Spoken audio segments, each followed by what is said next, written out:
Already received in the appeal. There at Mason, Alderman Guy was at the court ground to meet the rescue helicopter to present the cheque on behalf of the Mason's efforts. Sorry, we're a little bit late. They timed it well, they got back in time. Alderman Guy, handing over the money to Mr. Terry Mulville of the Rescue Helicopter Service, said he felt privileged to be handing over the largest single donation since the appeal began 3.5 months ago. Mr. Mulville thanked the Mayor and assured him the money, which brought the total appeal to the $500,000 mark so far, was yet another invaluable contribution to the rescue service, which in November next year will be in a position to either review the lease on the existing chopper or to purchase a new one, whichever best served public interests.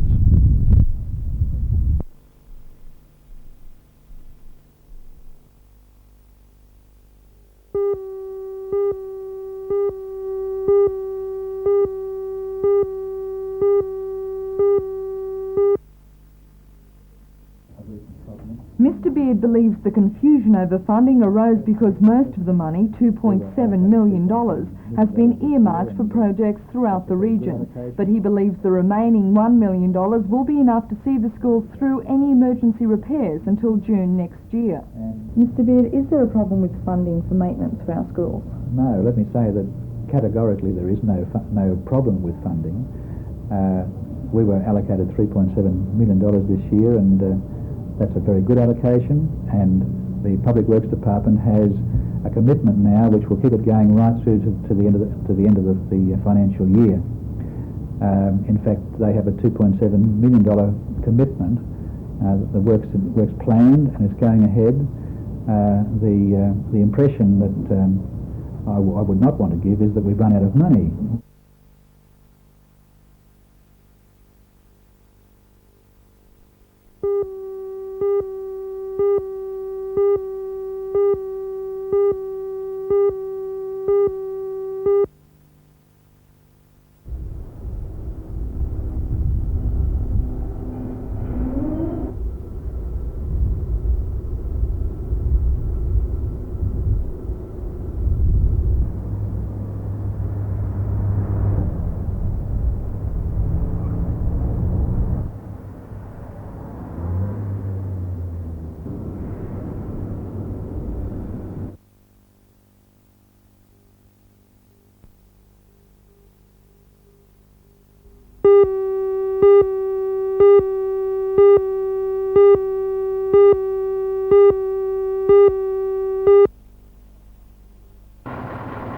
Just after 2 o'clock this morning in Wamara Road, this truck belonging to a local timber merchant went on its rampaging run. It ricocheted off this four-wheel drive vehicle, whose owner had only just got out. The truck bounced further down the road, hitting this high-ace van, spinning it around. The truck then slammed into this combi van, which was pushed through the front of number 128. The occupant, Mrs. Ann Hybers, was just going to bed. And I jumped up to come out of the house, and I tried to open the door, and as I was opening the door, a car was coming into the lounge room, and I screamed to my husband, there's a car coming in the lounge room, and he jumped up, and then I could smell the petrol and everything, and I just screamed to the kids to get out the house. The truck came to rest next door, crushing this blue Escort and shifting the house from its foundations. Jeff Terry was asleep at the time. His mother ended up with a clothes cupboard pushed over on her bed. The driver wasted no time in running away from the scene. The motor was still running when Jeff went outside. But if the car wasn't there, I normally park the car up a little bit further. If I didn't bring it down, my mother certainly would have died. Neighbours are shaking their heads with amazement after today's accident. 4 cars have been destroyed, 2 houses shifted on their foundations, and yet miraculously, no one was hurt.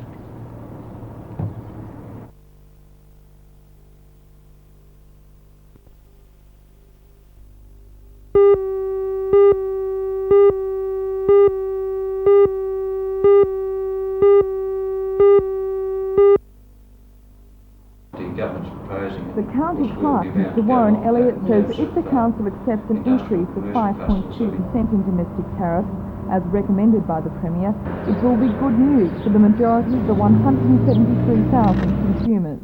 He says 53% or 91,000 ratepayers will pay less, and he says of the remainder, more than half will pay at less than $2 a quarter.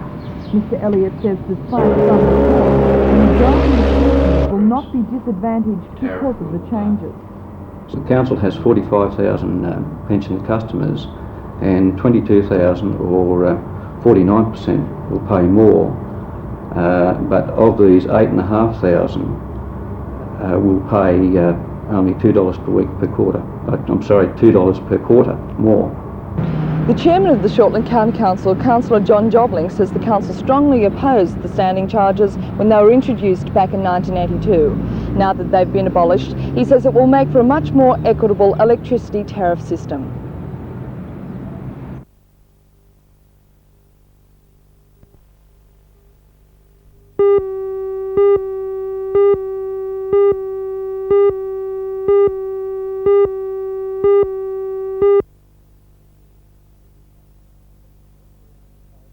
To accept that what we are proposing is a major improvement in existing conditions, in particular the environmental conditions, and will largely eradicate the problems that have been experienced on the metropolitan beaches. It was washed up on the neighbouring beaches, got to an unacceptable level, and some beaches had to be closed. Public demand decreed that something had to be done, and the Hunter District Water Board has come up with 5 options, one of which is the tunnel option. The board intends to build a 1.5-kilometre open outfall tunnel and a secondary treatment tank and convert the remainder of the picturesque valley into a recreational area. But after all the work in this tank, will our beaches be pollution-free? I can't say that it will completely eradicate those problems. What we expect to achieve by these works is a 98% or better compliance with the conditions, which are pretty rigorous conditions.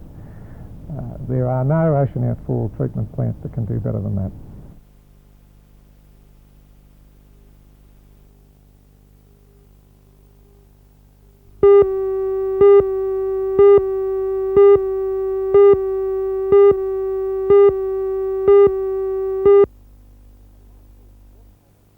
In the past week, water polo in Newcastle achieved a first when 3 players were selected in the state under-19 team to contest the 1985 Nationals next month in Melbourne. It's the first time any Newcastle player has been selected at a state level while playing for a Newcastle club. Right through the men's and ladies divisions, local water polo is on the move, with other players unlucky not to have also gained state selection. The Newcastle men's first grade team will have a big opportunity tomorrow to test their skills against the Sydney team Universities, studded with internationals, currently lying second in the New South Wales State Bank first grade competition. The Universities team is probably one of the best club sides in the world. It consists of many Australian players, including Charles Turner, who has had over 300 caps for Australia and has recently been competing at the Olympic Games in Los Angeles. Well, where does this leave Newcastle? How do they rank with a side like this, and really have they got any chance against them? Well, Newcastle ranks probably in the top 8 teams in the state, and it is currently trying to get more younger players to increase their abilities and reach the state selection level, as the New South Wales team itself comprises nearly 3/4 of the Australian team. So to even make a New South Wales selection is a feat in itself.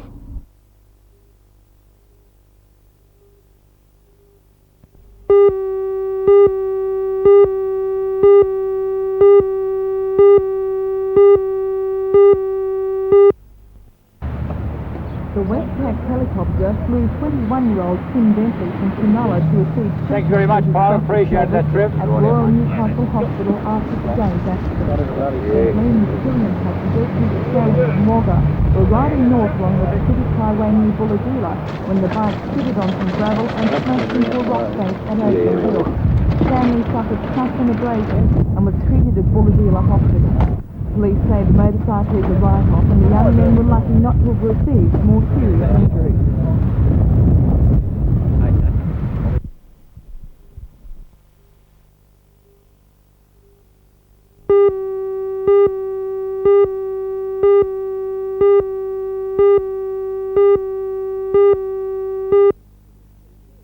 Lewis is who is the The New appeal was South, launched by New South representatives of Wales the state major churches in the organiser. home. Most people in our congregations will be given one of these, aware of Bishop Penman's visit to Ethiopia and many others that have brought back a terrifying picture. And I think it's only going to be others are in need, and I think they need our help. This is the 38th year of the Christmas Bowl, and it's always been putting an extra bowl on the table so that as you eat your Christmas dinner, you put in that bowl the equivalent of what your Christmas dinner costs, so that somewhere else, someone is able to get some food and some help.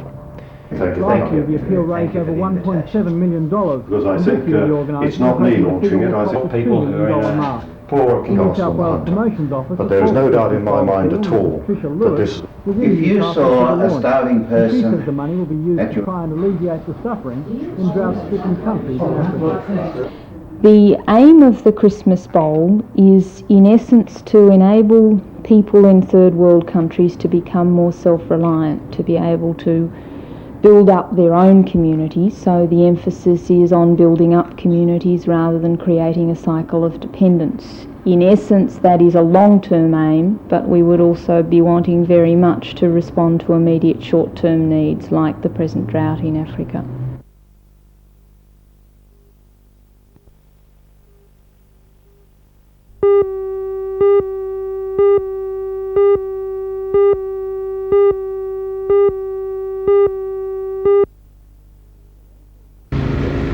Although pool contractors had hoped to have the pool finished in time for the Christmas period and had worked towards that schedule, they ran into a series of delays which has made that impossible.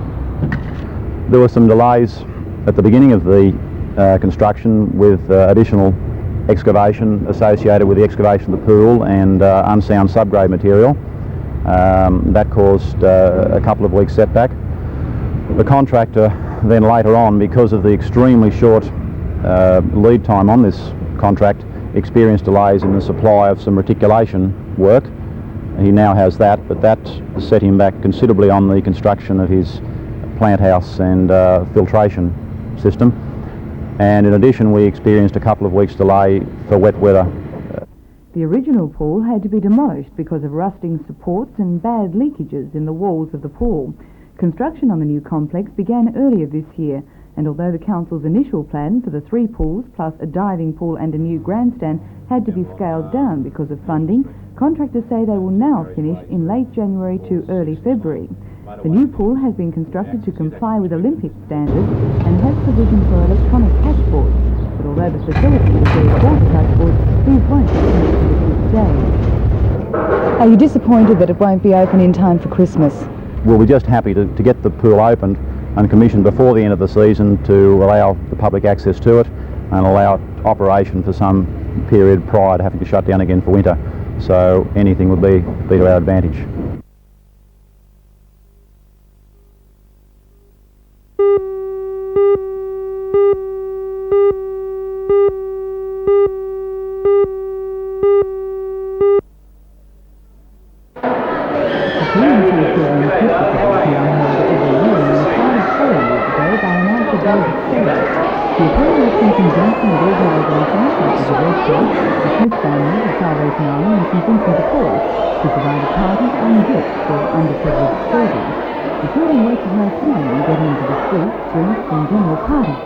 One highlight of the day was the appearance of Strait who emergency program Torres, who brought along a couple of friends to entertain service. Music for prison musicians who appeared on NBN's Big Wedding Friends as well, but the day was not complete until the visit by Santa came home with the presents.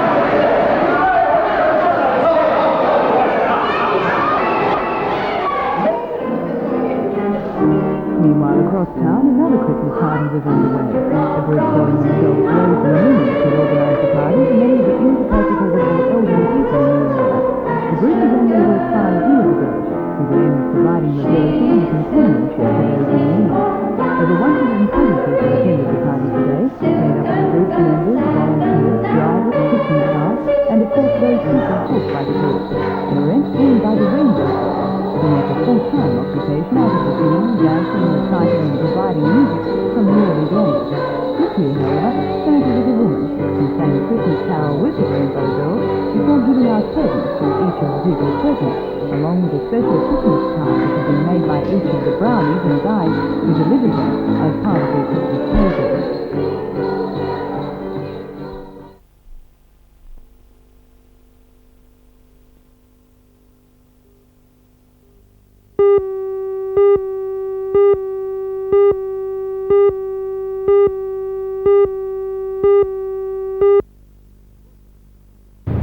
Work has begun on restoring the Newcastle Post Office back to its original appearance when it was built in 1904. Stage 1 of the restoration is the busting back, cleaning up of the outside stonework and replacing any broken sections. The restoration work is all part of Australia's post policy on a number of its buildings nationwide.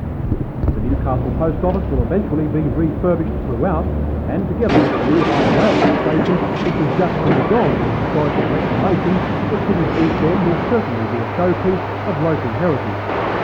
The other good news on the local postal front is the Newcastle Mail Centre at Broadmeadows reports no real success in services. We're right up with the mail where we have backlogs, but only about 1 day. But we've had a lot of mail through here in the last 2 or 3 weeks, but it's going very smoothly. So you say there's, what, 1 day backlog. How have the disputes affected you? The rail disputes have affected us to some degree. We handle mails for Tamworth and Kempsey, but we are getting rid of these daily. Also, some disputes in Sydney have had some effect. There's some delays in mail getting to us here, but once it gets here, we're getting pretty well.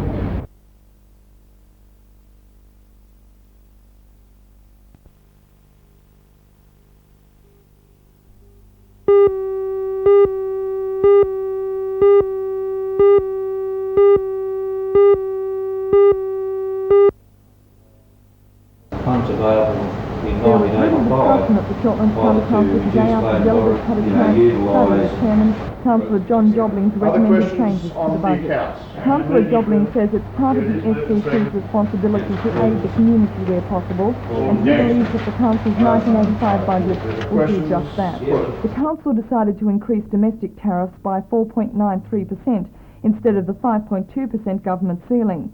The pensioner rebates are to be increased from $11 to $12. Industrial consumers can look forward to a 0.5% cut, and there are to be no changes for commercial users. President of the Chamber of Commerce, Mr. Peter Evans, says this will help to create employment. We've found that the big users of electricity have been, their budget's been affected to quite a degree by electricity charges, and by keeping the charges at the same level they can plan forward and they know precisely where they're going for the year ahead, and I think it's a very good sign. At Lake Macquarie City Council, the Aldermen decided to adopt the budget estimate for 1985, but the rates will not be determined until January the 3rd. The Town Clerk, Mr Harold Cummings, worked on an 8% increase in rates, which is the limit set by the government. According to the Deputy Town Clerk, Mr John Rankin, the budget will have a $61,000 deficit, but he's confident that that will be made up over the coming year. Mr Rankin says the budget has no dramatic cuts and will ensure a sustained growth rate in the city. Council now having to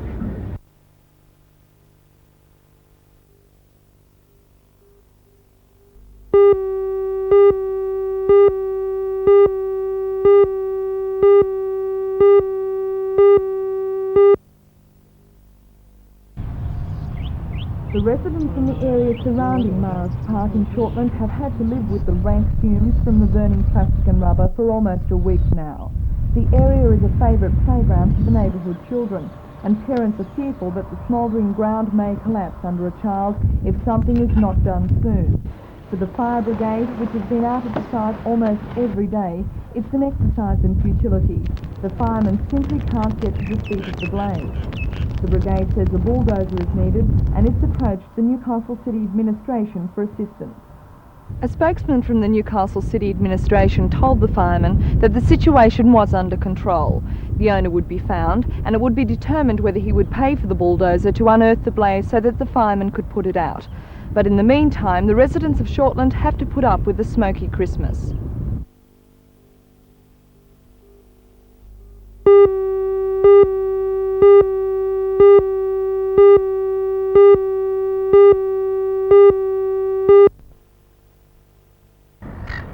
The 6-metre-long Sharpies may be overshadowed by the glamorous Sydney to Hobart ocean races at this time of the year, but they are slick performers in their own right. Lake Macquarie Yacht Club is host of the National Championship, with 60 Sharpies from all over Australia gathered to battle it out. Today was preparation day, getting accustomed to Belmont Bay and ironing out any rigging problems. Here's defending champion Robbie Dewson from South Australia, who won the title when the National Championships were sailed in Adelaide last year. If the testing wind conditions prevail, the Sharpie Championships should be spectacular. These planing hulls with 3-man crews will be flying.